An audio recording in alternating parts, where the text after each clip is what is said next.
کہ افطاری کے حوالے سے میں نے دو باتیں آپ کے سامنے عرض کی. پہلی بات یہ عرض کی کہ اگر افطاری آپ نے وقت سے پہلے کر لی تو روزہ گیا، اور اگر ڈیلے کیا تو یہ سنت کی مخالفت ہے. آپ نے دونوں کام نہیں کرنے، آپ نے وقت پر روزہ افطار کرنا. ٹھیک ہے، نہ پہلے کرنی ہے نہ بعد میں کرنی ہے.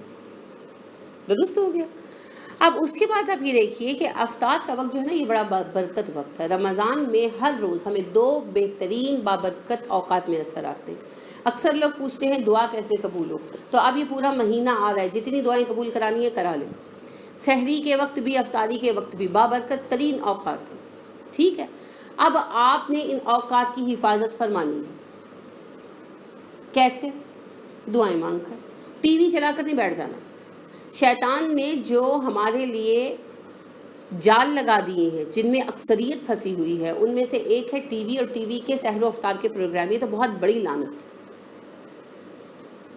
پاکستان اسلامی ملک ہے، اگر میرا کچھ اختیار ہوتا تو میں سب سے پہلے ایسے پروگرامز پر پابندی عائد کرتی. یہ عریاں ڈانسز اور فلموں سے بھی زیادہ خطرناک ہے، کیونکہ وہ تو ایک بندے کو پتہ ہوتا ہے نا باشعور کو کہ یہ ہے ہی گناہ، تو امید ہے کہ وہ کبھی پلٹ آئے گا.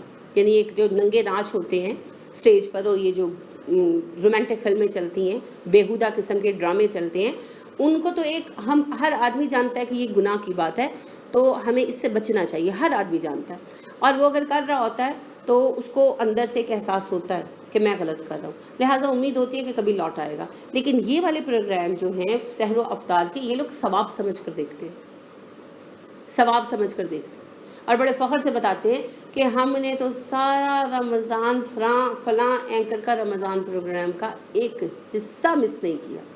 کیا پیاری باتیں کرتا ہے وہ. انا للہ و انا الیہ راجعون. آپ سحری کے بابرکت وقت میں بیٹھ کر نامحرم مردوں کو خواتین دیکھ رہی ہیں اور ان کے الفاظ پر جھوم رہی ہیں، اور نوالا منہ میں ہے اور توجہ ٹی وی کی طرف ہے. کہاں کا ثواب ہے جی؟ کہاں کا ثواب ہے؟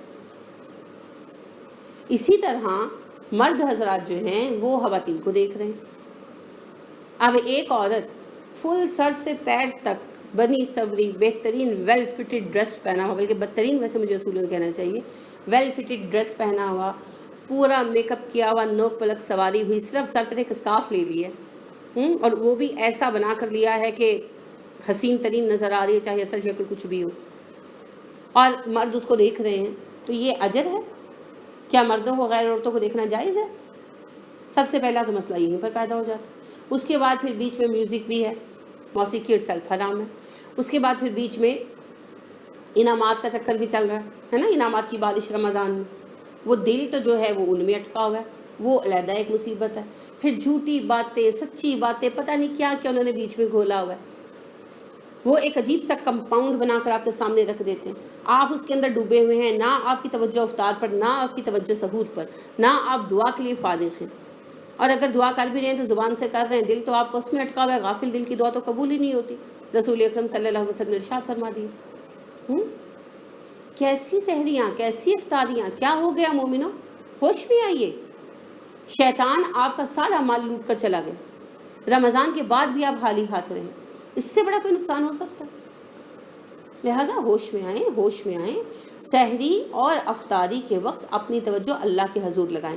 ویسے بھی براہ کرم ذرا سوچا کریں، اتنا برا وقت ابھی ہم پر نہیں آیا، امت مسلمہ پر نہیں آیا اتنا برا وقت کہ ہمیں دین جاننے کے لیے ٹی وی اینکرز کا سہارا لینا پڑے، ہمیں جو ہے ایکٹرز کا سہارا لینا پڑے.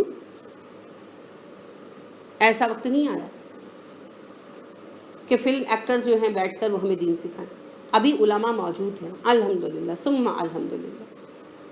اگر آپ نے دین ہی کی بات سننی ہے تو why don't you use the radio stations? کیوں نہیں کرتے؟ اس پہ وہ نظر بازی نہیں نا ہوتی، مزہ نہیں آتا، وہ نہیں مزہ آتا.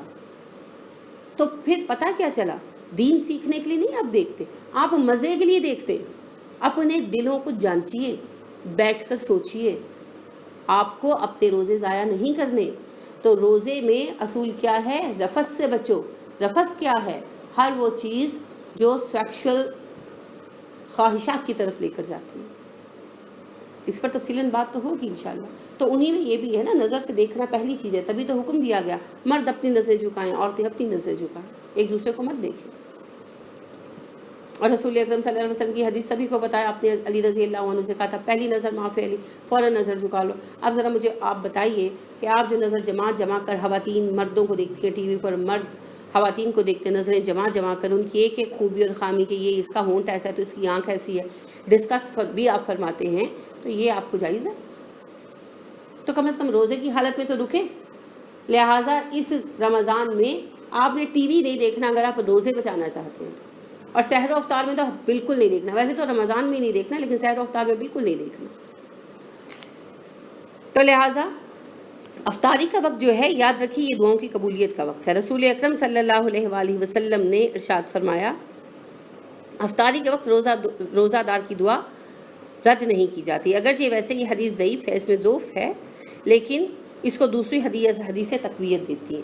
میں خود آپ کو ساتھ بتا رہی ہوں، یہ حدیث جو ہے کہ افطاری کے وقت روزہ دار کی دعا رد نہیں کی جاتی، ابن ماجہ کی حدیث نمبر 387 ہے، اور یہ ضعیف ہے، اس کی روایت میں ضعف ہے. میں نے بیان کیوں کی؟ کیونکہ اس کو دوسری حسن احادیث جو ہیں وہ تقویت دیتی ہیں.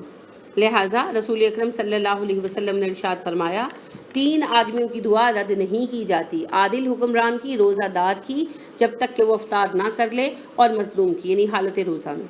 ٹھیک ہے، تو آپ یہ دیکھیے کہ یہ حدیث جو ہے یہ حسن ہے، یعنی صحیح کی ایک قسم ہے، اور اسے ترمذی نے بیان کیا 3598 نمبر ہے، ابن ماجہ نے بیان کیا 1752 نمبر ہے، احمد نے بیان کیا دوسری جلد کی حدیث نمبر 305 ہے، ابن حبان نے بیان کیا 3428 ہے، بہقی نے شعب الایمان میں بیان کیا اور 588 نمبر ہے.